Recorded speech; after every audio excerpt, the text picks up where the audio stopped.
Bon, bonjour à toutes et à tous. On va commencer tranquillement parce qu'il est 18h30.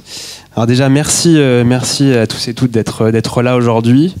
Je vois qu'il y a encore quelques personnes qui rentrent. Donc merci d'être là pour cette conférence table ronde à l'occasion de la sortie du GFX 100 RF. Juste pour me présenter très brièvement, moi je m'appelle Alyosha Boy, je suis photographe et j'ai également un podcast sur la photographie qui s'appelle Vision où justement je m'entretiens avec des photographes et je réalise des conférences, des tables rondes comme on fait aujourd'hui. Donc on va parler avec nos 4 amis photographes et ambassadeurs Fujifilm que je présenterai juste après de leurs différents projets récents réalisés au GFX. On va évoquer leur série par le biais de différents axes qui, j'espère, vous intéresseront. Juste pour vous donner une indication, si vous avez des demandes techniques sur ce nouveau GFX ou sur le système GFX globalement, on a Jules de Fujifilm qui se fera le plaisir de répondre à la fin de la conférence à toutes vos questions pour ça.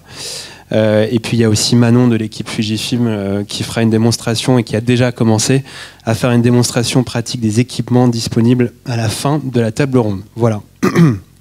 Alors, j'aimerais présenter donc nos 4 invités aujourd'hui qui sont ici.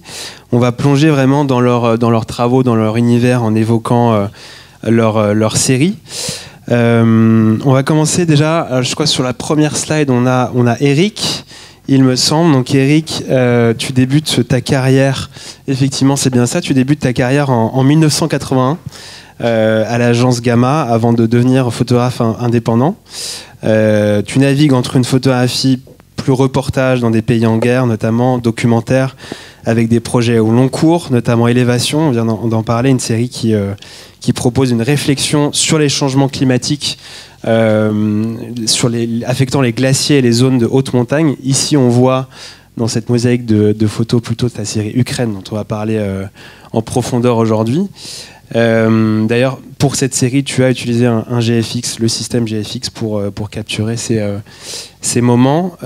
On a Laura Bonnefou, qui est juste ici à ma gauche, qui est donc, toi tu es photographe travaillant à la frontière entre la photographie documentaire, l'architecture et une photographie plus plasticienne, et tu vas nous présenter cette série notamment qu'on voit ici qui s'appelle Souffle aride, qui est une exploration des paysages contemporains dans le sultanat d'Oman. Alors on voit aussi 2 images dont on va évoquer à la fin de la conférence. Ce sont des portraits que tu as réalisés à l'occasion justement de la sortie du GFX 100 RF. Voilà.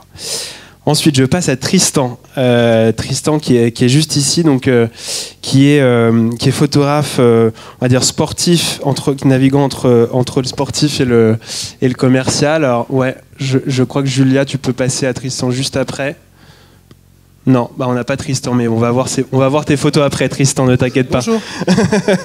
Bon, alors juste pour le présenter rapidement, du coup, ton travail vraiment est justement reconnu pour sa richesse en contraste, en couleur, aussi en action extrême. Aujourd'hui, tu vas aborder l'utilisation du grand format GFX dans tes photos de sport, mais aussi dans des vues aériennes qu'on va avoir le plaisir de voir ensemble, de découvrir ensemble. Je crois que c'est des photos que tu n'as pas encore montrées, ou certaines en tout cas que tu n'as pas montrées. Et Mathias, du coup, qui est bien ici, au niveau de la slide, qui est un photographe documentaire et de rue. Et Mathias, tu nous présenteras ton projet de Silent Shore. Désolé pour cet accent anglais qui est plus ou moins catastrophique, qui a été fait le long de l'Adriatique, entre l'Albanie et la Croatie, pour lequel tu as utilisé le GFX, donc 100 RF, pour capturer des scènes de rue déambulatoires et des portraits, notamment un portrait qu'on voit ici, donc que tu vas décrire après si tu le veux bien. Alors, on découpe cette table ronde en plusieurs axes. Le premier axe, c'est autour de la composition et la manière de capturer l'instant. Déjà, j'avais une question globale à vous tous et toutes, en tout cas à celles et ceux que ça inspire. Est-ce que l'utilisation du GFX, du système GFX a changé votre manière de composer une image, notamment avec ce format 4 tiers? Est-ce que vous avez ressenti une différence dans votre manière de photographier, dans votre processus créatif en général? Tristan, si tu veux répondre par exemple. Bon, c'est moi qui me lance. Oui, vraiment. Alors moi, c'était pas le format 4 tiers qui m'avait intéressé au départ. C'était vraiment la qualité d'image. Je voulais goûter à cette qualité d'image ultime. Et cette qualité d'image vient avec beaucoup de choses, dont ce format 4 tiers. Donc c'est vrai que pour répondre à ta question, ça a eu un impact forcément sur ma façon de composer. J'ai plus de place pour mettre plein de choses. Il y a plus en fait. Dans le truc GFX, il y a vraiment plus, quoi. Toi, Mathias ou Eric, ouais, si tu veux bien. Ouais, vas-y Eric, je t'en prie. Alors, pour vraiment répondre à la question en 2 temps, la première, c'est si ça a changé ma manière de travailler, c'était le X Pro 1. Quand ils ont lancé le X Pro 1 en 2012. Tu valides 2012, c'est Christophe qui valide, ouais. 2011. Et ça a été pour moi une révélation. Et je l'ai toujours dit à l'époque, et les amis de Fuji Film ici le savent, pour moi ça a été un changement dans ma façon de regarder et de travailler. Donc le regard change quand on travaille différemment. Ça, c'était avec la série X. Et puis quand le GFX est arrivé, ça a été évidemment un grand bonheur pour tout ce qu'on connaît, comme tu dis, c'est plus. Mais le 4 tiers, pour moi, on n'est pas loin du format 4.5, 8.10, 11.14 de la chambre grand format. Et ça, c'est un bonheur. Pour moi, par exemple, dans la chambre grand format, entre le 4.5 et le 8.10, il y a la 5.7 qui ressemble plus au 24.36. Je ne l'utilise jamais. J'en veux pas. Donc le GFX, se rapprochant du format de la chambre, merci. Ouais. Moi, je suis d'accord parce qu'en fait, avant, quand j'étais en plein format, je recadrais tout le temps mes images en 4/5e. Après. Et en fait, je le faisais pas à la prise de vue. Donc il y avait quand même toujours ce petit moment un peu latent où je me disais, est-ce que ça va fonctionner? Je le faisais ensuite sur mes logiciels de capture ou de développement. Et là, du coup, ce qui est génial, c'est qu'en fait, voilà, c'est directement là. Tu le faisais déjà inconsciemment avant, ouais. Très bien. Bah justement, peut-être, Laura, on peut parler de ton travail, notamment de ton projet Souffle Aride qu'on va voir par bribes ici. Est-ce que tu peux nous raconter justement la genèse de ce projet et pourquoi tu as choisi de partir au Sultanat d'Oman? Alors, pour remettre un tout petit peu en contexte par rapport à mon travail de manière générale, comme j'en suis arrivée là. Alors, c'est vrai que moi, j'ai un travail qui peut rappeler un travail documentaire, mais que j'aborde pas complètement de manière documentaire. Moi, à la base, j'ai un background où je viens vraiment des arts plastiques. Je faisais de la sculpture à la base, donc je viens vraiment du volume. J'ai fait les Beaux-Arts de Paris pour après aller dans une école de photo, mais je viens à la base du volume. Donc en fait, j'ai une image qui est plutôt plasticienne. Dans mes séries personnelles, en fait, à chaque fois, il y a l'envie d'aller découvrir un territoire. À la base, j'aime travailler quand même sur des territoires qui illustrent les mutations de nos territoires contemporains. Donc en fait, je fais beaucoup de recherches sur Internet, des recherches sur plein de lieux. Et puis à un moment, de manière assez aléatoire, je vais tomber sur un endroit qui va m'intéresser, un endroit qui m'est très inconnu en général. Et je vais y penser, et si je continue à y penser, à un moment, je finis par acheter des billets d'avion et je me dis j'y vais. Et j'y vais en ayant un petit peu préparé, mais sans avoir trop préparé sur ce premier voyage, en me disant voilà, j'ai envie d'aller à cet endroit. Et il y a à la fois un peu de... Il y a à la fois de... Je suis très excitée d'aller là-bas et en même temps un peu d'angoisse parce que je suis pas complètement sûre à chaque fois que je vais réussir à trouver ce que j'attends. Je sais même pas exactement ce que j'attends, mais est-ce que je vais réussir à faire un projet photographique là-bas? Donc mes projets en général se font en 2 ou 3 temps. Je commence vraiment par explorer le territoire. Donc j'y vais, je passe plusieurs semaines. En général, c'est des territoires qui sont assez resserrés. Souvent, c'est des villes ou c'est une région. Je m'étale pas dans tout un pays. Donc je vais à cet endroit et je vais y retourner, je vais pas tous les jours avec la voiture en repassant aux mêmes endroits. Donc il y a d'abord tout un travail sur le territoire, sur le paysage. Et puis après, je reviens en France, je laisse passer plusieurs mois, je regarde toutes mes images et Et j'y retourne, et là j'y retourne pour travailler sur du portrait. Donc en fait, j'y retourne avec un regard qui est déjà différent parce que c'est des endroits où j'ai beaucoup marché, où que je connais déjà un petit peu, entre guillemets. Et souvent, je pars sur ce deuxième voyage avec un traducteur pour essayer vraiment d'aller à la rencontre des gens. Et voilà, et mes séries à la fin se construisent vraiment entre... L'idée, c'est de faire dialoguer de manière assez plasticienne ces paysages et ces portraits que j'ai pu capturer. Donc, et du coup, pourquoi le sultanat d'Oman? Qu'est-ce qui t'a intéressé? Et alors, pourquoi Oman? Alors, c'est une ville particulière qui est à peu près au milieu du pays, qui s'appelle Doukoum. En fait, c'est une petite ville qui était à la base un tout petit port de pêcheurs où il y avait quasiment rien, qui est une ville qui est en train de se transformer et qui dessine un peu les nouvelles villes à Oman. Je trouvais ça assez intéressant parce que j'ai travaillé sur ma série précédente, j'avais travaillé sur une ville en Angola qui a été construite par des fonds d'investissement chinois, qui est une grosse ville chinoise construite en Angola. Là, cette fois-ci, c'est une ville omanaise, mais qui garde toute l'authenticité aussi du pays. Je trouvais ça super intéressant. Il y avait assez peu de documentation sur cette ville et en même temps, pas mal d'articles, peu d'images, mais pas mal d'articles. Et je me suis dit, il y a quelque chose à faire là-bas. Et au-delà de ça, c'est des paysages, des lumières que j'avais vraiment envie de découvrir. Donc à un moment, j'ai juste décidé de partir et d'aller voir ce qui s'y passait. Voilà. Et on l'a vu, d'ailleurs peut-être que Julia, tu peux remettre un peu quelques slides avant, mais on a vu des paysages vraiment vastes, épurés, où j'ai l'impression que chaque élément a son importance. On voit aussi quelques portraits. Est-ce que tu as une manière spécifique de composer tes images? Est-ce que c'est vraiment toujours très très posé? D'abord tu vois le cadre, comment ça se passe pour toi? Alors c'est hyper lent, c'est-à-dire que je prends vraiment le temps. J'ai l'impression que je compose en épurant. En fait, je pense que ça, du coup, c'est vraiment mon background de travailler sur du volume où, en fait, à la base, on part d'un white cube et on construit quelque chose dans un espace. Quand on fait de la sculpture ou de l'installation, la photographie, normalement, on a plein de choses et on va chercher quelque chose dans ces plein de choses. Moi, quand je vois quelque chose qui m'intéresse, je vais essayer d'épurer un petit peu autour pour aller vraiment sur une image qui va être à la fois minimale et très très forte pour aller chercher vraiment l'essentiel. Donc, il y a quand même cette idée de l'instant parce que là, par exemple, si on prend cette image, en fait, c'est vraiment quelqu'un qui était... J'étais au bord de la plage et il était en train de remettre son kéfier, son turban, et je l'ai vraiment pris à ce moment-là. Mais j'ai décidé de le prendre... je me suis mis un peu en contre-plongée. Il y avait juste le ciel derrière et je me suis dit, là, ça devient très pur. Il n'y a rien. Il y a lui, la lumière, ce geste, la chance aussi d'arriver à l'avoir au bon moment. Mais ça reste quand même très épuré avec ce ciel bleu, ce fond assez neutre.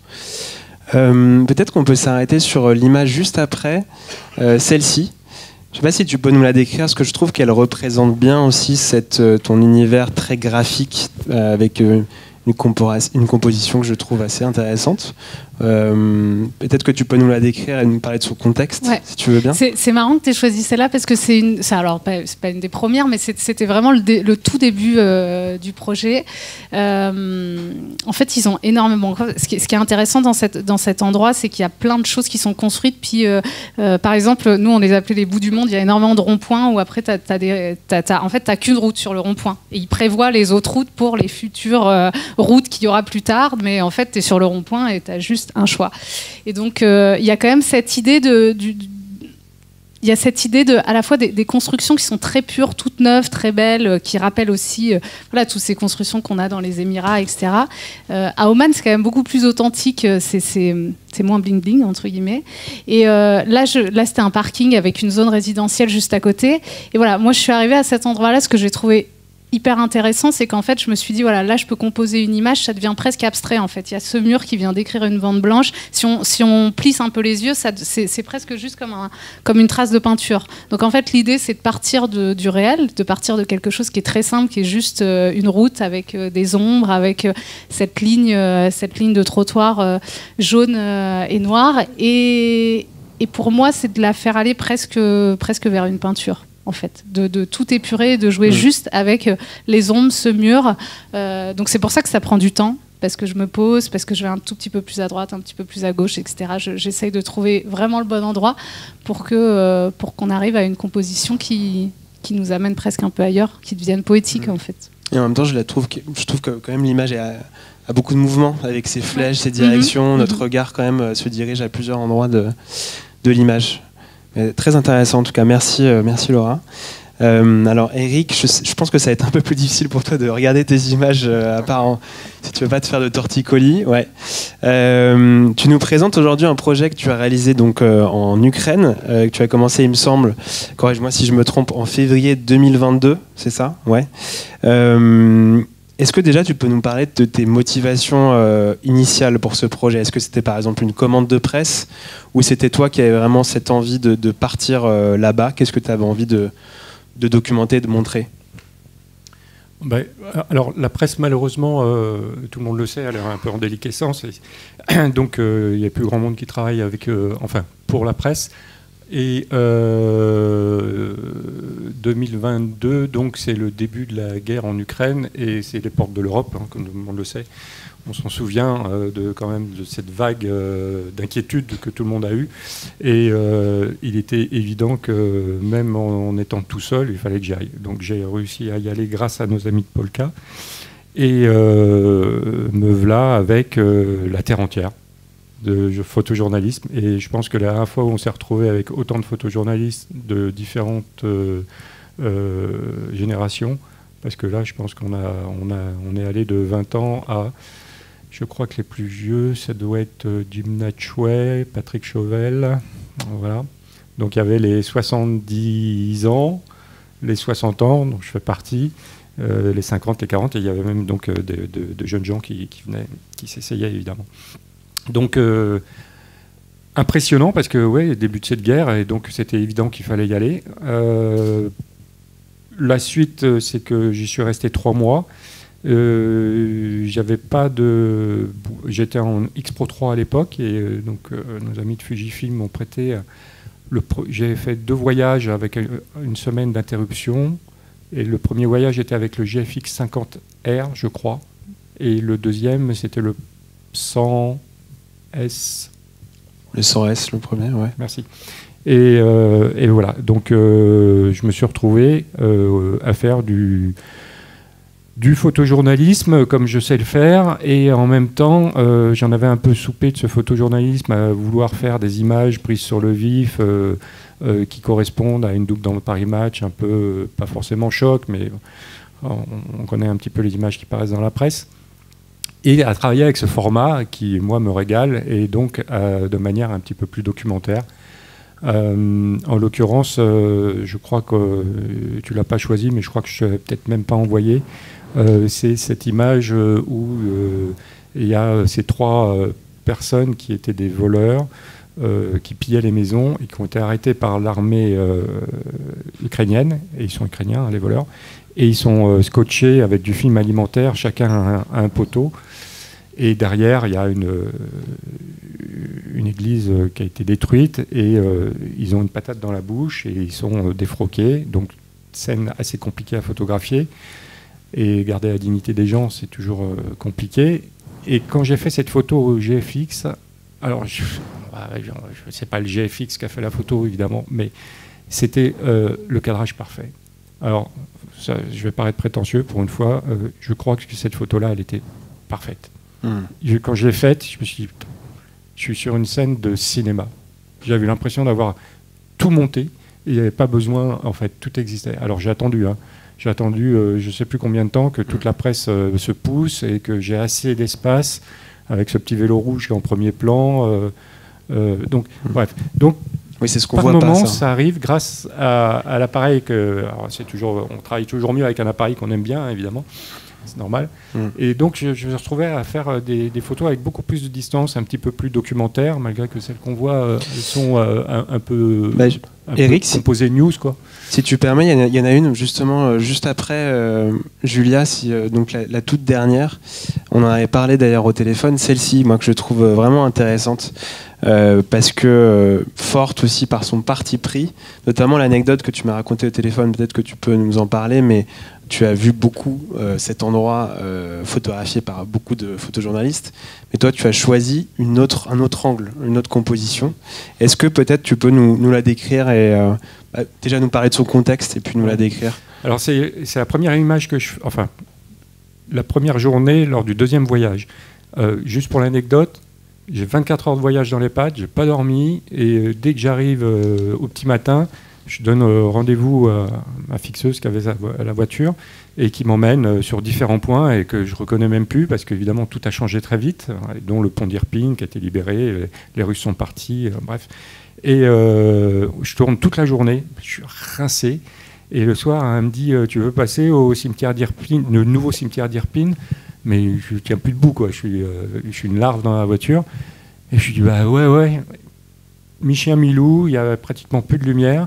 Et on arrive au bout du cimetière, enfin à l'entrée du cimetière, et au fond, alors il y a tout le cimetière qui existe, et au fond, je vois ces arbres avec ces lumières, et on a l'impression de guirlande quelque part. Donc on sait que c'est des fleurs synthétiques. Et je suis quand même à 300 mètres de cette vue-là que je fais, et je me dis, ok, c'est ça. C'est comme ça qu'il faut la faire. Et on s'approche, évidemment, je n'avais pas de longue télé, et ça n'aurait servi à rien.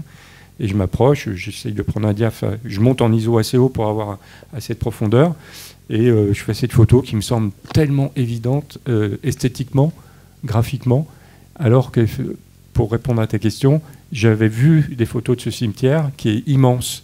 Et encore une fois, on le sait, les photographes, c'est un choix, le cadrage, on le sait. Et du coup, moi j'ai choisi, mais je pense que ça représente même pas 2% du cimetière. Parce que ce cimetière est immense, il s'enfonce très très loin, et au loin on voit les immeubles. Et toutes les photos que j'avais vues de ce cimetière, les photographes avaient été au bout pour essayer de prendre tout. Voilà. Alors tu as choisi cet arrière-plan. Voilà. Et bon, elle a bien tourné parce qu'effectivement elle a un aspect un petit peu graphique. Et alors des gens s'imaginent des choses, ils voient les arbres, ils disent oui c'est comme les âmes qui montent au ciel. Enfin bon, il y a toujours une interprétation des images qui est assez fleurie. Et juste pour finir, tu parlais des scènes très chargées que tu as vues quand même émotionnellement. Est-ce que c'est vraiment une question un petit peu bonus, mais moi qui m'intéresse. Comment toi tu gères ces émotions quand tu es, par exemple en Ukraine, sur place et peut-être aussi après? Est-ce que tu as une manière ou c'est assez inconscient et naturel? Ah bah je pleure. Je suis comme tout le monde. J'ai le défaut d'être hypersensible en plus. Donc comme m'a dit un de mes petits camarades sur place, il m'a dit tu t'es trompé de job. Hein. Bon, ça fait. Moi, je pense pas justement. Ouais. Il faut l'être. Non, c'est très compliqué. Surtout que je me suis toujours attaché à garder la dignité des gens. Donc, j'ai passé ma vie à me censurer. Et en fait, ça a été une erreur quelque part parce que le fait que je puisse me regarder dans la glace tous les matins en me disant, j'ai pas fait ces photos-là qui étaient horribles ou chocs et tout ça, et c'était bien pour moi. Et pour ces gens qui étaient dans des états évidemment critiques. Et en même temps, ça a été une erreur parce que, en fait, si vous voulez, la société change, le regard change, tout va très vite. Et ces photos, j'aurais dû les faire, pas les faire sortir tout de suite, et encore plus aujourd'hui avec les réseaux sociaux où tout dévale à vitesse grand V, mais les garder et les sortir peut-être après 3 ans de guerre, par exemple, pour montrer, parce que le meilleur des exemples, c'est si les soldats américains, quand ils sont arrivés en 1945 dans les camps de concentration, en voyant cette horreur, se serait dit on ne peut pas photographier ça. Aujourd'hui, on pourrait dire que ça n'a pas existé. N'oubliez pas que la preuve ultime, c'est l'image. J'en finis avec ça. Il y a une petite anecdote sur ce qui s'est passé lors de l'attaque du Hamas en Israël en octobre, je perds le fil, il y a 2 ans. Hein, oui, à peu près. Et quand l'armée israélienne reprend le territoire et chasse le Hamas, il y a un colonel israélien qui dit « J'ai vu un bébé décapité ». Moi, je me souviens, ça m'a marqué, parce que bon, on est quand même assez haut dans l'échelle de l'horreur. Et les journalistes disent « Mais vous avez une preuve? Vous avez fait une photo avec votre smartphone, quelque chose ?» Il dit non. Le truc était monté en sauce, mais évidemment, mondialement. Et le soir même, plus personne n'en parlait. Peut-être que c'était vrai, mais on n'a pas l'image, donc le truc est retombé tout de suite. Donc l'image. L'image comme preuve, oui. Très, très, très important, l'image. Merci Eric. Mathias, j'aimerais bien qu'on parle aussi de ce projet que j'ai rapidement introduit. Donc à l'occasion de la sortie du GFX Sans un rêve, tu as réalisé ce projet intitulé The Silent Shore, pour laquelle tu as longé la côte de l'Albanie au Monténégro en passant par la Croatie. Déjà, pourquoi ce parcours? Qu'est-ce que tu avais envie de montrer en partant là-bas? Ce parcours, parce que c'était la continuité d'un autre projet que j'ai fait en Albanie. Et quand on m'a proposé de faire une petite série pour tester ce nouveau boîtier, qui est donc hyper léger et compact, j'ai eu envie de faire un peu l'opposé de ce que j'ai fait avant. Je suis souvent comme ça, j'ai une photographie très curieuse et j'aime bien me mettre des contraintes, tester des nouvelles choses. Et l'Albanie, j'avais travaillé sur une rivière qui s'appelle la Vjosa, qui démarre de la Grèce et qui va se jeter jusqu'à l'Adriatique. Et j'ai photographié cette série-là en noir et blanc à la chambre photographique. Donc je suis parti avec un sac hyper lourd, avec cette contrainte du film, du peu d'images. Et je me suis dit, tiens, ça serait intéressant d'aller démarrer un nouveau projet là où je me suis arrêté pour l'ancien, et de cette fois-ci de le faire au numérique, si possible en couleur, et de me laisser cette possibilité inverse d'être hyper mobile, d'être hyper léger, et donc de m'alléger aussi l'esprit avec une photo que j'ai voulu un peu plus déambulatoire, un peu en mix entre une photographie de rue et une photographie documentaire. Et je me suis amusé à voir est-ce que finalement avec un petit appareil photo je peux pas essayer de recréer ce rythme que la chambre m'a appris à avoir dans ma photographie documentaire, c'est-à-dire ralentir. Je trouve que ça a été pour moi un peu ce test-là de continuer cet éloge de la lenteur qui moi me tient particulièrement à cœur dans mes projets documentaires. Et donc l'idée c'était ça, c'était de continuer une nouvelle route qui était cette fois l'Adriatique, et où je suis allé jusqu'en Croatie, et je me demande même si peut-être un jour je continuerai à partir de ce dernier endroit un autre projet fait complètement différemment. Pour le fond du projet, voilà, c'était l'occasion de faire un travail sur ce rapport de l'homme à la nature dans des paysages où il n'y a plus du tout ce tourisme de masse, et de m'intéresser aux stigmates de cette utilisation un peu violente même du littoral, et de retrouver ces paysages vidés avec ces stigmates, avec ces populations locales qui retrouvent un peu cette connexion avec leur territoire. Donc c'est aussi un sujet qui se voulait plus léger, parce que je pense que la photographie parfois ça nous prend beaucoup la tête. Chercher des idées, c'est pas toujours évident, et un des aspects que j'aime beaucoup dans la photo, c'est que pour moi c'est une forme un peu de méditation, surtout quand on fait de la photo de rue ou une photo plus de voyage, de déambulation. Et donc moi c'est ma petite thérapie aussi parfois quand je cherche trop d'idées, cherche trop de sujets, c'est de m'autoriser en fait d'avoir un cadre documentaire, de savoir que je pars d'un point A à un point B, que j'ai des villes dans lesquelles je veux aller entre, et de laisser place à la surprise et à la rencontre. Donc c'est un peu pour moi un retour à mon premier amour de la photographie, qui est cette photo un peu du hasard et des moments passés avec les gens, avec les lieux, et d'être curieux et d'aller me balader. Dans tes photos, il y a beaucoup d'espaces comme ça, assez vides, avec beaucoup d'ouverture. Celle-ci, on l'avait choisie pour le visuel de la conférence. Je ne sais pas si tu peux nous en parler de ce paysage avec cet écran vide au milieu qui est assez curieux, assez intriguant. Alors du coup, pour ma façon de procéder, donc j'ai voyagé en voiture, et c'est un peu inspiré finalement de la road photographie à l'américaine. C'est finalement de la street photo en voiture, on va dire, qui donc consomme un peu plus d'essence. Et donc en gros, dans mon procédé, le trajet était tout aussi important que l'arrivée, même voire plus en vrai. Et donc dès que je voyais quelque chose, un élément qui m'inspirait, m'intéressait en termes de lumière ou de paysage, je m'arrêtais. Et c'est vrai que je ne sais pas plus pourquoi t'expliquer, je me suis arrêté là. C'est le lieu parlait de lui-même, et donc je me suis arrêté. La lumière était, me semble-t-il, la bonne, et j'ai en plus eu l'occasion donc de travailler avec une optique qui n'est pas forcément ma focale de prédilection, parce que ce boîtier il est en équivalent 28 mm. Mais j'ai appris un truc quand on essaie de monter une histoire documentaire. L'idée c'est d'avoir du rythme. Et changer de focale, c'est intéressant, notamment le 28 pour des paysages, ça permet quand même d'aérer le récit, d'offrir une respiration, parce que parfois quand on est un peu trop enfermé sur une focale, ça peut être irrespirable. Donc je trouve ça intéressant d'avoir pu tester le 28 pour cette raison-là, pour ces paysages un peu plus aérés. Et justement, tu parles du 28 mm avec, donc, dans le dernier GFX 100 RF, on peut aller un peu plus loin que la focale native, donc le 28, enfin l'équivalent 28. Il y a aussi 3 focales virtuelles, donc le 45, le 63 et le 80, par rognage dans l'image. Est-ce que déjà tu as utilisé cette option quand tu as fait cette série ? Quand on m'a proposé de tester ce boîtier, je me suis dit, fais le truc à fond. Tu veux plus avoir un sac hyper lourd, joue le jeu et vois ce que ça donne, donc ce zoom numérique dans l'image. Et donc je me suis pris au jeu. Et je dois avouer que j'étais un peu perplexe au début, parce que c'était pas forcément quelque chose qui m'aurait attiré. Et je me suis vite rendu compte que finalement, je pouvais avoir l'ensemble des images que j'aime, notamment en termes de distance. Donc j'ai pu très bien avoir des gros plans sur des objets comme des paysages plus aérés.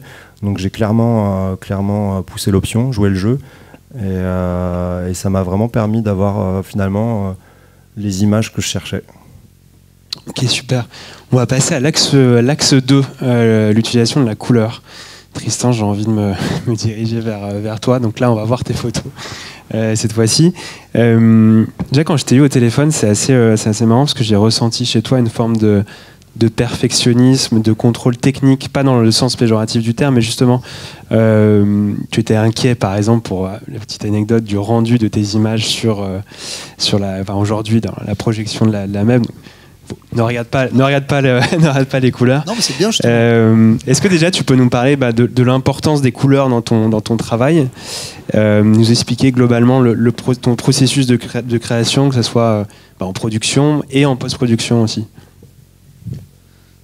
Oui, absolument. Là, il y a beaucoup à dire. Bonjour Tristan. Bonjour. Je prends juste 2 secondes. En fait, j'ai trouvé ça fascinant d'entendre mes confrères parler de comment ils font, comment ils prennent le temps. Il y a plein de trucs, ça me parle.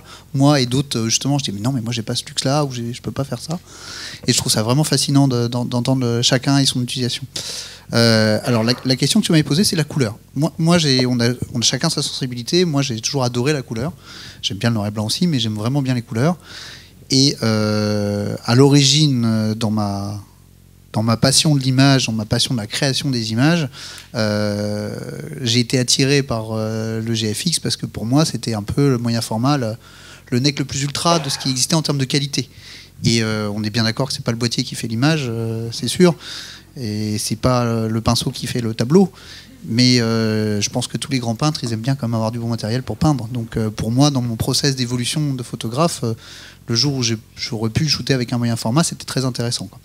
Et puis c'est très intéressant au niveau des couleurs aussi, parce que justement, ça me permet d'avoir cette profondeur de plage dynamique que j'ai toujours affectionné. Moi, j'ai toujours adoré shooter effectivement dehors, des images avec beaucoup de contraste, des images avec la lumière dont tu parlais. C'est vraiment la base absolue pour moi de la photographie, c'est la composition de la lumière, c'est d'arriver à voir la lumière et comment, avec cette lumière, je vais pouvoir composer mon image. Et puis alors moi qui fais beaucoup de photos, donc d'action, de sport, c'est comment je vais rendre justice, en fait. Ma recette, elle est relativement simple. Tu me demandais mon process, c'est comment je vais faire pour rendre justice le plus que je peux à l'action de l'athlète, avec mon bagage photographique, avec mes connaissances, etc. Donc, quelle est la meilleure composition, quelle est la meilleure lumière qui va sublimer ce que fait l'athlète. C'est-à-dire que ma photo ne peut pas marcher, elle ne sera pas acceptée pour moi, etc. Si moi je trouve que la compo est superbe, que la lumière est superbe, mais que le geste de l'athlète lui dit bah non, là c'est moche. Tu vois, typiquement un snowboarder, il faut qu'il grabe sa board. C'est-à-dire qu'il faut qu'il la tienne. S'il la tient pas, sauf si c'est vraiment une figure exprès pour, lui il va dire non, la photo elle est nulle, quoi. Alors que toi c'est parfait, il est exactement lisible, même en toute petite vignette sur Instagram ça marchera. Ben non, t'as pas la crédibilité, t'as pas le. Il faut que tous les éléments soient réunis, quoi. Donc moi la base absolue c'est ça. Il faut d'abord on rende justice à l'action de l'athlète. Et ensuite, comment sublimer tout ça? Évidemment les couleurs, évidemment la lumière, évidemment. Donc j'essaye de le faire quand la lumière sont folles, bien sûr. Donc ça marche toujours mieux au lever ou au coucher. Là, on voit aussi beaucoup de vues aériennes, pour te dire, pas seulement des photos d'athlètes, des photos aussi que tu m'as envoyées. Ça va être intéressant parce que justement, pour comparer, quand moi je shoot pour des marques, donc c'est vraiment le nerf de la guerre pour moi, c'est que je shoot pour des marques ou pour des offices de tourisme, pour des territoires. Donc c'est la photo beaucoup plus commerciale. Je dois être rentable, c'est-à-dire que je suis embauché pour une journée voire plus, et le client s'attend à ce que je rapporte un maximum d'images de qualité. Donc vraiment, le degré d'expertise vient en combien d'images de qualité j'arrive à produire sur le temps qui m'est donné. Et là, au contraire, si tu veux, juste avant les images qui étaient, c'est complètement l'inverse. Et là, je retrouve ce que tu disais à l'instant. Où là vraiment c'est un projet perso, c'est moi je prends le temps et je veux vraiment que tout s'aligne sur ces paysages de montagne, parce que j'habite dans les Alpes. Et les montagnes, donc tout le massif du Mont Blanc, c'est déjà un endroit, personne ne m'a attendu pour aller le shooter, c'est déjà un truc qui est surshooté bien sûr. Mais quand même, ce que j'adore cet endroit où justement, donc moi j'aime beaucoup l'aérien, donc j'aime beaucoup le parapente, le paramoteur ou même être en avion. Et ben j'aime ces moments où pour moi il faut vraiment que tout s'additionne. Il faut absolument lumière magique, donc j'y vais tout le temps quand levé ou couché, je dirais pas au milieu de journée. Il faut qu'il y ait de la neige fraîche, parce qu'il me faut ce côté un peu magique qui est la neige fraîche. C'est vraiment un truc, ça sublime tout, la couche de peinture comme on dit. Et puis il me faut des nuages. Ça au départ j'avais pas vu pour moi à quel point j'avais besoin de nuages. Donc je suis devenu un expert à lire les cartes météo pour dire ok, là je pense qu'il y a créneau. Parce qu'il y a tout ça, il faut qu'on y aille. Et puis on se prend des buts des fois, parce qu'on y va et ça marche pas, quoi. Mais quand justement tout ça marche, que tu as pris le temps, etc. Et puis bah, là, quand tu mets autant d'efforts, bah, je veux la qualité ultime, là, clairement. Donc c'est là que je chéris la qualité d'image parfaite. Parfaite. Moi, quand je parle du GFX aux gens qui ne connaissent pas, je dis toujours, bah, vous voyez les images qu'il y a à Times Square, bah, c'est fait avec ça, ou moins bien. Pour vous dire, c'est vraiment la perfection de ce que vous pouvez voir. Voilà. Et ça vient avec des contraintes, bien sûr. Mais je trouve qu'il y en a de moins en moins. Moi, je suis passé de la série X au GFX. Bah, c'est pas si dur, j'ai trouvé. Et au départ, bon, l'autofocus n'était pas aussi bon qu'il est maintenant. Ça, il y a vraiment moi, la dernière génération, je suis fan de ça parce qu'au tout début, quand j'ai goûté enfin, si tu veux, dans mon parcours de photographe à cette qualité ultime, je la mettais sur tous les shoots. On ne me demandait pas de shooter avec du GFX, mais moi j'aime tellement la belle image que je prenais le GFX. Et donc je devais gérer des contraintes de fou parce que... Et ça, on va en parler justement de la vitesse, du mouvement, ça va être hyper intéressant autour du GFX. Bon là, il n'y a pas forcément de vitesse, mais... Alors là, pour le coup, on voit des photos commerciales. Là, c'est des photos pour les campagnes internationales. Oui, il y avait un peu de tout. Ouais. Super. Bon, on va revenir justement là-dessus sur la vitesse et le mouvement. Je pense que c'est pas trop dispersé. Non, pas du tout. C'est hyper intéressant. Pour revenir vers toi, Eric, si tu veux bien, revenir sur les photos d'Eric. Là, ici, on voit une mosaïque, un montage de plusieurs photos. Notamment donc en Ukraine, la lumière, les ombres, toi jouent un rôle essentiel dans l'intensité de tes images, parce que tu me disais surtout au téléphone que tu ne retouchais quasiment pas tes images et surtout que tu shootais principalement en JPEG. Dis-moi si c'est le cas, hein, si tu as envie d'en parler. Est-ce que c'est le cas Est-ce que c'est une envie simplement de te concentrer sur la scène, la composition et la voir comme telle? Donc justement, d'où l'importance des couleurs, de la lumière sur place. Comment tu l'envisages? Alors, je suis pas très bon en post-prod. Déjà, donc j'essaye de ne pas y passer trop de temps. En plus, la post-prod, pour moi, c'est encore passer du temps sur l'ordinateur. On sait que ces fichus ordinateur, on y passe pas mal de temps pour nos occupations personnelles et professionnelles. Donc, oui, je shoote peu. Que ce soit au GFX, mais même au X-Pro, je shootais peu, alors pas autant qu'à la chambre, parce qu'à la chambre, effectivement, on fait une vue, point barre. Mais, et puis que pour moi, de toute façon, ça a toujours été le but, c'est d'essayer de faire qu'une image. Voilà, c'est pas bonne, on essaye une deuxième, mais de limiter vraiment, de faire le moins possible. Et puis bon, j'ai travaillé quand même pendant 25 ans avec de la diapo sans ISO. Et donc ça, et puis on payait nos films, enfin bref, donc je vous passe les détails, évidemment ça laisse des traces. Et du coup oui, effectivement, quand le numérique est arrivé, j'ai trouvé que le JPEG était pas si mauvais que ça, et puis il permettait d'envoyer les photos rapidement, voilà.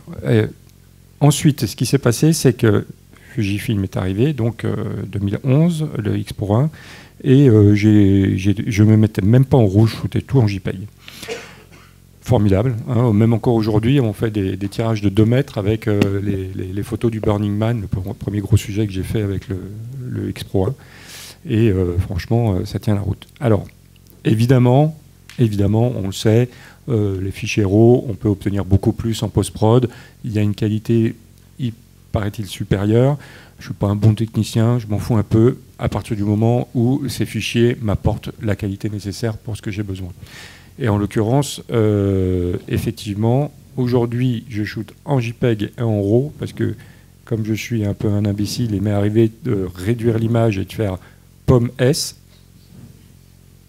Ah, trop tard. voilà, ou d'en jeter tout simplement. Et donc, c'est voilà, au regret éternel. Donc du coup, oui, effectivement, je continue à shooter en JPEG et en RAW. Et cette fois-ci, les RAW, je les mets directement dans un disque dur, ce qui me sert de coffre-fort. Et je suis sûr d'avoir encore mes images en sécurité. Tu m'as raconté aussi une anecdote de Notre-Dame. Je ne sais pas si tu peux la raconter. Oui, elle est très drôle. Oui. Alors, et je ne l'ai pas souvent raconté. Hein. Vous avez le privilège.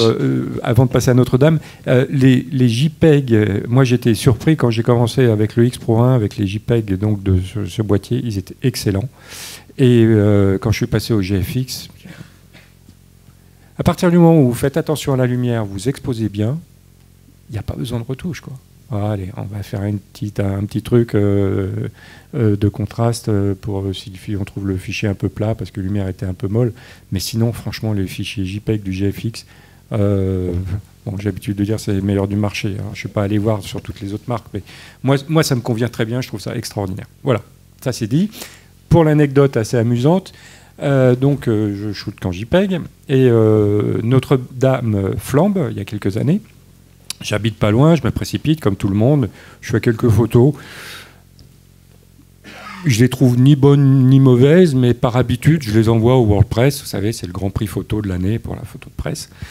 Et alors j'oublie. Hein.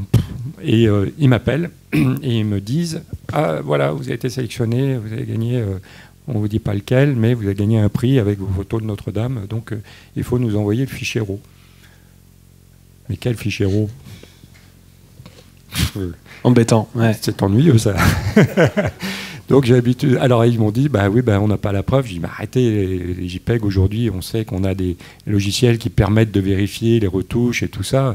Ah non, il nous faut le fichier RAW. Je dis j'ai pas le fichier RAW. Ah alors tant pis. Donc j'ai l'habitude de dire que j'ai gagné 5 WordPress et demi. Voilà. Merci pour cette anecdote, Eric. Bon, maintenant, du coup, tu shootes RAW plus JPEG. Tu as pris l'habitude. Ouais. Toi, Mathias, est-ce que, je ne sais pas si tu as cette envie de reproduire le réel dans tes photographies ou tu joues aussi avec, en retouche, par exemple, avec les couleurs, la lumière quel est ton processus plutôt en post-production et en production aussi, d'ailleurs? Alors, moi, j'ai tendance à vouloir pas trop passer de temps sur la retouche non plus, mais peut-être un tout petit peu plus que toi, Eric. J'aime bien avoir une image qui est déjà shootée, qui correspond en termes d'expo en tout cas à ce que j'aime.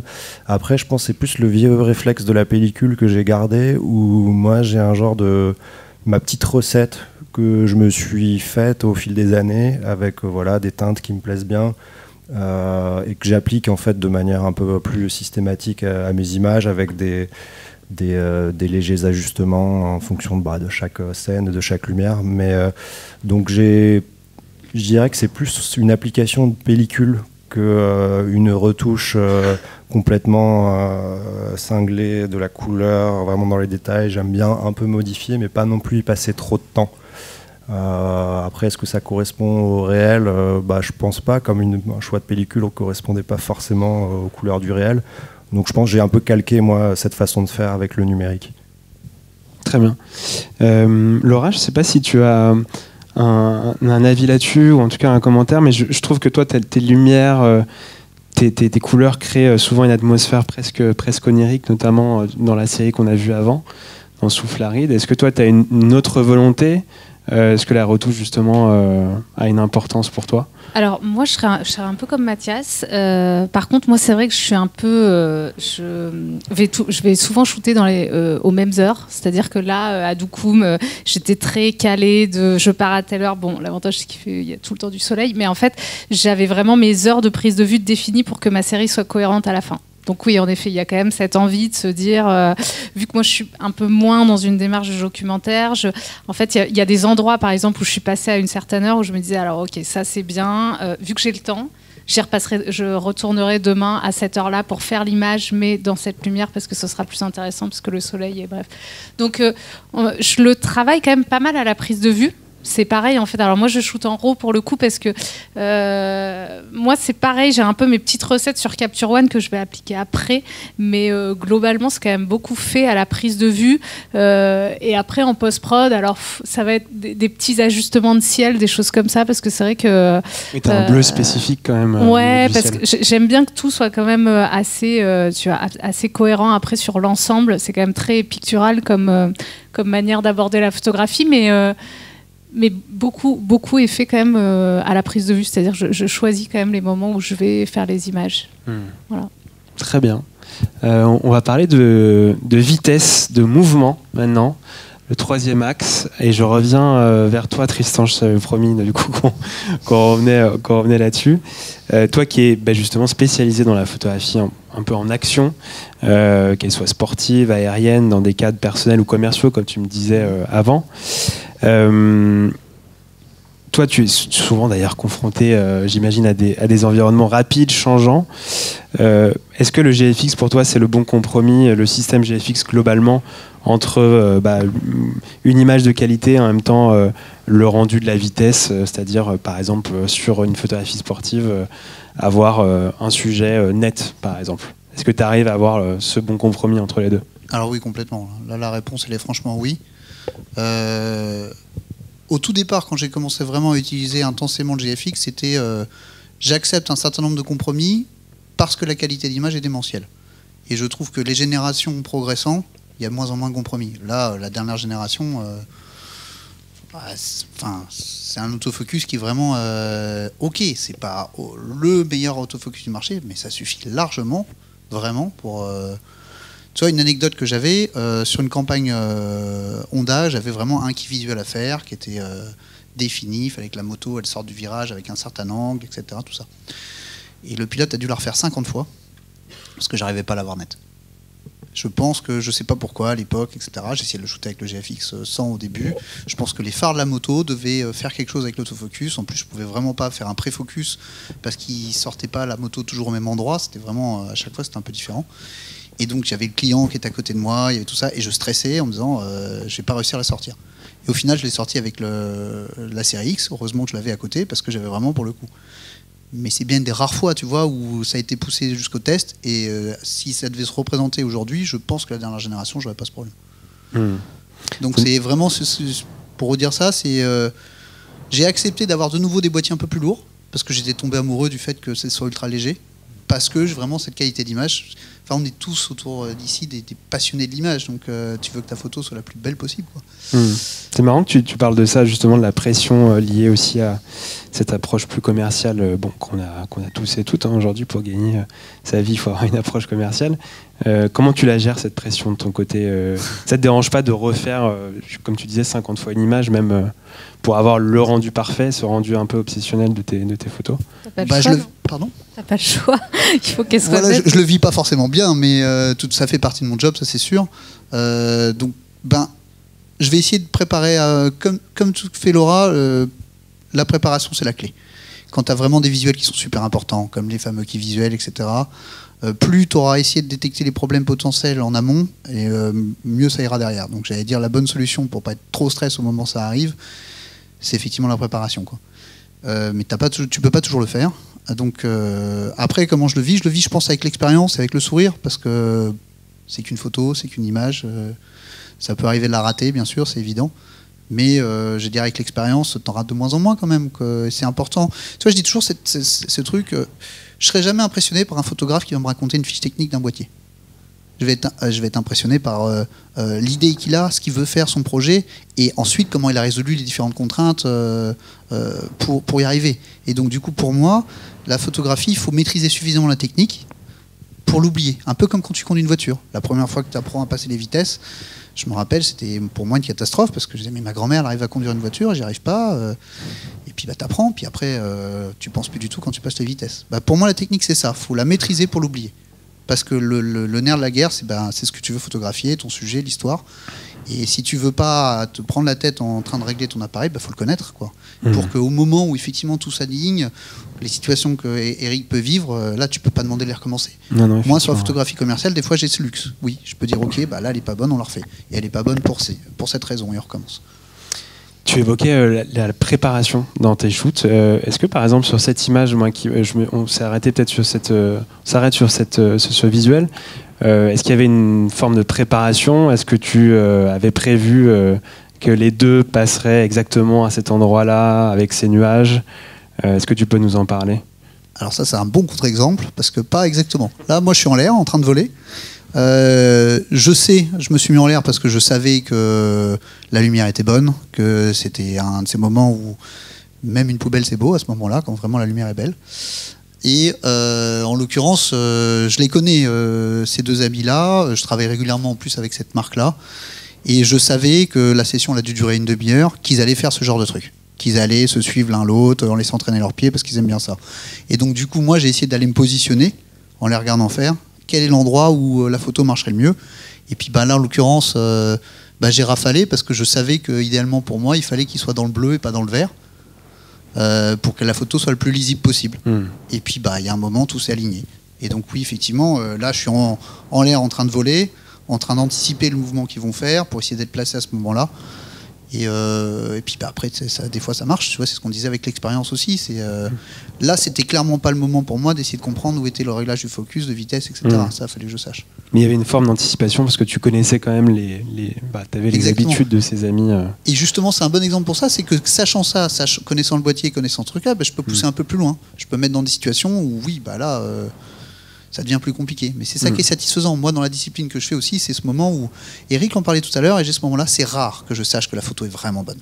Mais je le sais des fois. Quand tu appuies, tu sais. Tu n'as pas besoin d'avoir sur l'ordi. Et ça, c'est vraiment une grande satisfaction. Et là, ça m'a parlé direct, ce que dit Eric, parce que c'est rare, ces moments-là. Mais tu sais que tu as l'image, ça y est, là. Il y a tout qui va. Là, je suis en paramoteur, là. Donc, je suis en parapente avec un moteur dans le dos. Quoi. Peut-être tu peux mettre le micro, Eric. Alors j'ai pas mis sur un drone, et ça c'est une bonne question parce qu'on me dit souvent mais pourquoi est-ce que tu veux aller en l'air alors que maintenant les drones font des trucs de fou? Et c'est vrai qu'ils font des trucs de fou, mais je préfère être là derrière l'appareil pour prendre la photo moi. Bien sûr tu peux, et je m'en sers de drone dans mon boulot, hein. Mais si tu me donnes le choix, je préfère être moi en l'air. Et avoir le contrôle. Ouais. Et puis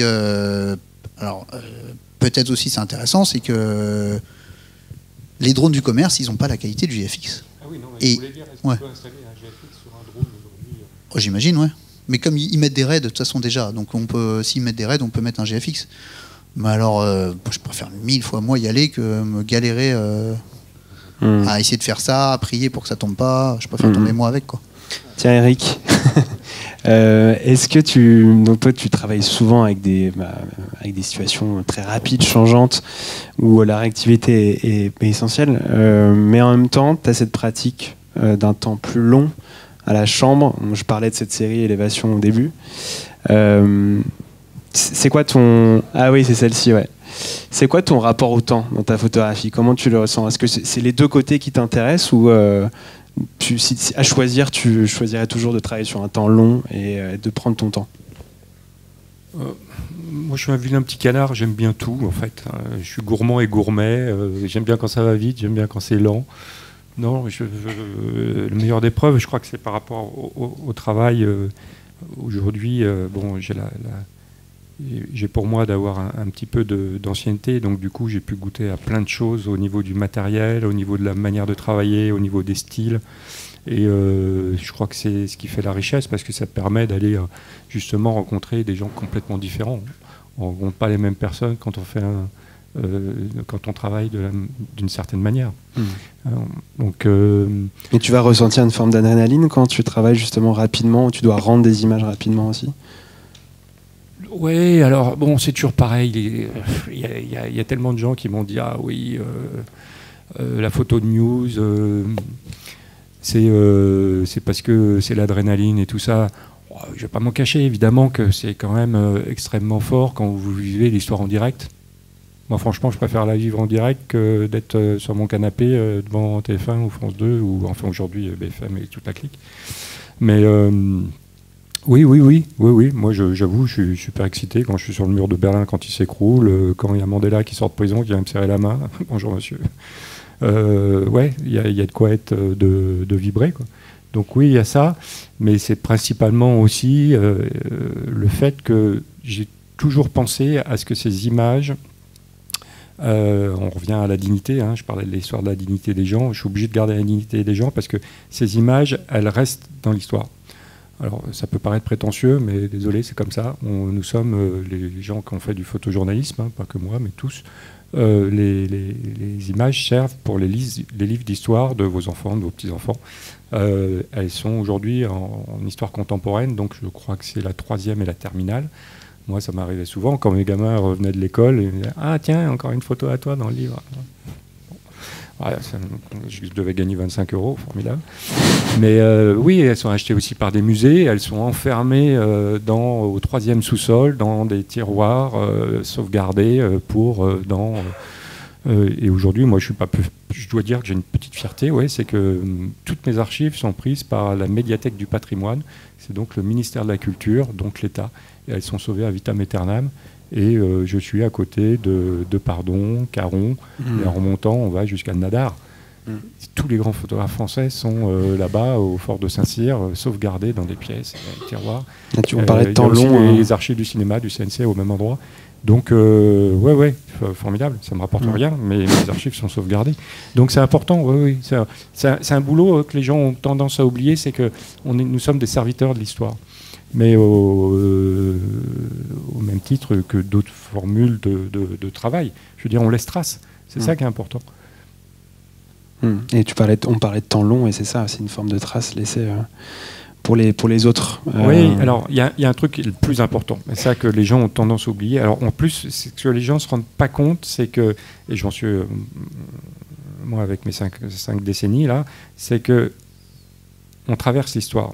Et on la vit. Donc on ne se rend pas compte que ces moments qu'on vit là, la crise des Gilets jaunes, la guerre aux portes de l'Europe, tout ce qui s'ensuit, cette histoire contemporaine que nous vivons, elle va avoir trace.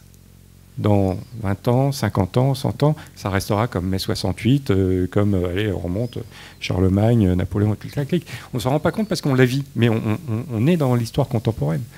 Et après, pour finir avec ça, la photographie, je pense que ce qu'il y a de plus important, je suis désolé pour nous 4 ici, qui sommes y compris nous 5, qui sommes des professionnels avec un certain style et tout ça. Mais le plus important, c'est l'image que nous faisons tous ici. Et je suis désolé, nos amis de Fujifilm, on n'a pas besoin forcément d'un GFX. C'est l'image qu'on laisse par rapport à notre famille. La seule chose qui nous rapproche par rapport à nos proches qui sont disparus, nos parents, nos grands-parents, c'est la photographie. Et ça, c'est hyper important. C'est quelque chose de très très fort. Moi, ça m'arrive souvent de me plonger chez les boîtes de carton où j'ai classifié un petit peu vacances enfants, grands-parents, machin. J'ai juste à soulever la boîte et puis je regarde et ils sont là. Ouais. Petit tirage. C'est extrêmement important. C'est le point le plus important de la photographie. Et c'est vrai. Et tu as raison, ça revient souvent. Moi, je pose toujours cette question de quel est ton premier souvenir dans mon podcast lié à la photographie. Et c'est souvent l'album de famille ou l'archive qui va revenir. En fait, c'est souvent le premier souvenir des photographes. Alors, si je peux me permettre un tout petit conseil, c'est faites des petits tirages. Parce que c'est bien d'avoir ça sur des disques durs et tout ça. Bon, et puis on classifie pas ça forcément bien. Mais quand vous revenez de vos vacances où vous avez fait 3000 photos, allez-y, tirez-en 10 et mettez-les dans une petite boîte vacances 2025. Boum, paf, et ça reste. Très bien, merci Eric. On va passer au dernier axe parce qu'on n'a plus beaucoup de temps malheureusement, mais c'est hyper intéressant. Donc moi je pourrais discuter avec vous pendant des heures. L'équipe de la MEF sera moins contente.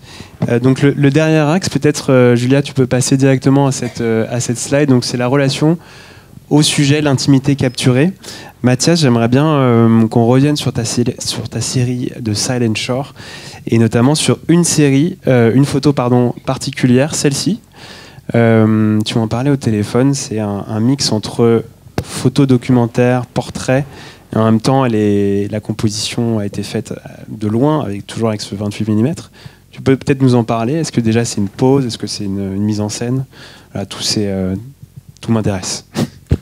Alors c'était le 1er janvier de cette année. Et, je recherchais désespérément quelqu'un pour faire un portrait. Et j'ai eu mon cadeau de Noël avec Stéphane qui arrivait dans son combi aménagé qu'on voit pas dans l'image et qui avait vraiment un style assez incroyable. Et je m'étais arrêté donc sur ce parking-là parce que bon, visuellement, je le trouvais intéressant. Et il y avait cette vieille CX qui me rappelait, moi, on parlait de souvenirs, et moi, ça me rappelait la CX de mon papa. On dirait une CX d'ailleurs, mais c'était une Citroën en tout cas. C'est une GS. La GS c'était avant, alors c'est ça, il y a eu la CX après, plus des années 80. Il y a des connaisseurs là. Ouais, je vois ça. Et je la trouvais, elle était complètement déglinguée. Et il y a ce mec qui arrivait là en fanfare avec son petit camion qui pétaradait. Et il avait une énergie assez incroyable. Et on a commencé à discuter. C'est un monsieur qui a fait vraiment le tour du monde, qui a eu des milliards d'histoires. Et assez rapidement, on en est arrivé à parler de faire éventuellement un portrait. Et il a posé hyper facilement. Et donc voilà, et j'avais cette petite contrainte entre guillemets, parce que je revenais d'un sujet plutôt à la chambre, avec un équivalent 45 mm, avec cette profondeur de champ que j'appréciais particulièrement, donc très réduite, notamment pour les portraits. Et là, je me suis dit, ah bah tiens, essayer peut-être d'adopter des codes un peu plus d'un photographe de rue, avec un grand angle, mais du contexte. Donc finalement, une forme de contrainte à la base s'est avérée être un argument pour essayer d'être créatif. Et donc je suis revenu à une photographie un peu plus contextuelle, plus on va dire, un peu avec des cadrages de photographe de rue. Et lui, il a posé tellement facilement, on dirait qu'il faisait ça toute sa vie, donc ça a été hyper simple, j'avais pas grand chose à faire avec lui. Donc tu l'as guidé quand même au niveau de la composition, tu l'as de placement. Je l'ai placé dans le décor, et après, moi en fait, ça dépend quand je suis face à des gens, soit assez naturellement, instinctivement, ils font les choses qui me semblent hyper bien, et en général, je dis rien, et c'est tout bénef. Parfois, il faut un peu les placer, parfois, ils sont un peu plus perdus, et on essaie de maintenir la conversation pour pas qu'ils se sentent un peu intimidés par l'exercice qui peut l'être en vrai. C'est pas facile de se faire photographier. Et lui, c'était un peu un entre-deux. Je lui ai dit de le placer là, il s'est posé, et puis il a mis son coude naturellement, et en fait, voilà, il regardait au loin. Ça me semblait parfait, donc c'était un peu hybride, on va dire. Ça dépend de chaque situation. Assez naturel, quoi. Super. On va passer peut-être directement à la slide de juste après de Laura. Donc, Laura, tu as réalisé aussi avec le dernier GFX sans RF des portraits où le flou, les détails cohabitent. Est-ce que tu peux évoquer aussi ce projet avec nous, s'il te plaît ? Ouais. Alors, ça, c'est un autre pan de mon travail, puisqu'en effet, moi, je développe mes séries personnelles qui sont plutôt des séries au long cours sur 2-3 ans. Et puis, à côté de ça, j'ai un travail de commande, comme pas mal de photographes. Voilà. Chacun. Alors, moi, je suis pas du tout dans. Non, mais alors, moi, je suis pas du tout dans le photojournalisme, mais plutôt à côté de mon travail personnel, dans la photographie de mode, de beauté. Et quand l'équipe de Fujifilm m'a proposé de travailler avec ce nouveau boîtier, je me suis dit, tiens, moi j'ai envie de faire cet exercice d'emmener ce boîtier en studio avec des flashs. Naturellement, j'aurais pu me dire, allez, je repars à l'extérieur, mais j'ai eu envie, moi aussi, de me donner une contrainte, de me dire comment je pourrais utiliser ce boîtier en studio dans un travail qui peut être un travail de commande où c'est pas forcément naturellement cette optique-là que j'utiliserais. Et j'ai travaillé avec un ami chorégraphe avec qui je travaille beaucoup. Donc, on s'est dit, allez, on va essayer de travailler sur le mouvement, donc se redonner encore un petit peu plus de difficulté, de se dire, on va travailler et au flash et de créer un petit peu des flous et en même temps de montrer toute la qualité de ce boîtier à travers la beauté, le vêtement. Donc on a créé cette série. Alors pour le coup là c'est assez préparé aussi parce que c'est préparé plutôt comme mon travail de commande. Donc on a un casting, on a une danseuse et une mannequin. Donc c'était assez intéressant parce que voilà on avait une danseuse qui menait quand même un petit peu le truc et qui a emmené aussi cette mannequin qui était très chouette. Et on a fait tout ce travail autour de ces deux personnages. Alors l'idée quand même, c'est de garder cette poésie que j'essaye d'avoir, que j'ai aussi dans mon travail personnel. Voilà, on est un peu sur un moment un peu suspendu. On n'est pas juste là en train de photographier un beau vêtement.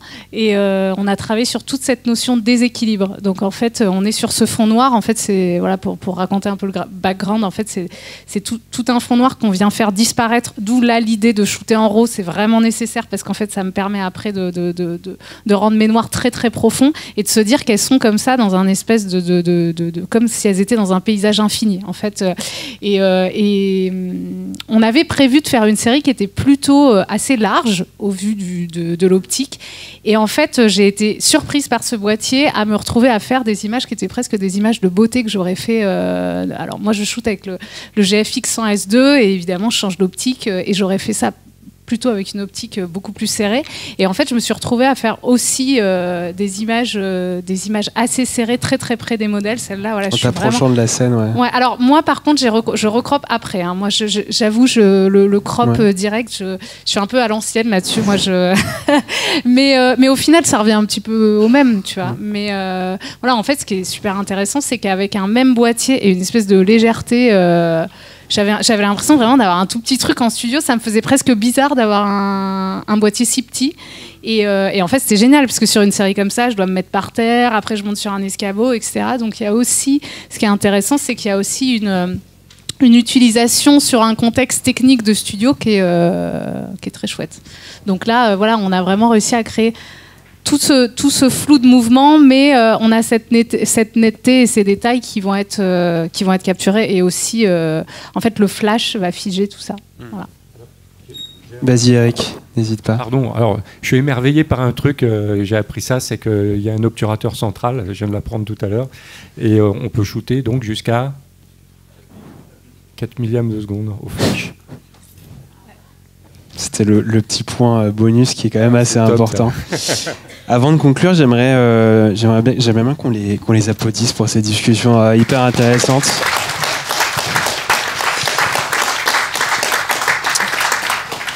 Merci à vous d'avoir suivi cette table ronde. Juste une petite conclusion brève donc sur ce système GFX. Là, pour rappel, Jules, qui est avec nous, pourra répondre à vos questions si vous en avez. Mais du coup, voilà, ce dernier GFX qui vraiment apporte au grand format des boîtiers plus compacts, équipés d'un capteur 44-33 mm, qui offre donc une haute résolution, un maximum de détails, de jouer avec une grande plage dynamique, du plus profond aux ombres, des ombres aux hautes lumières, et tout en gardant ses couleurs. On a vu tout ça dans ces différents axes pendant la table ronde. Et il y a bien sûr tous ces aspects qui rentrent en jeu, la profondeur de champ, l'introduction du téléconvertisseur numérique avec les 3 focales virtuelles, etc. etc. Pour rentrer du coup en profondeur, comme je vous le disais, il y a notre ami Jules qui est juste là. Merci encore d'avoir suivi avec attention cette conférence. Merci beaucoup.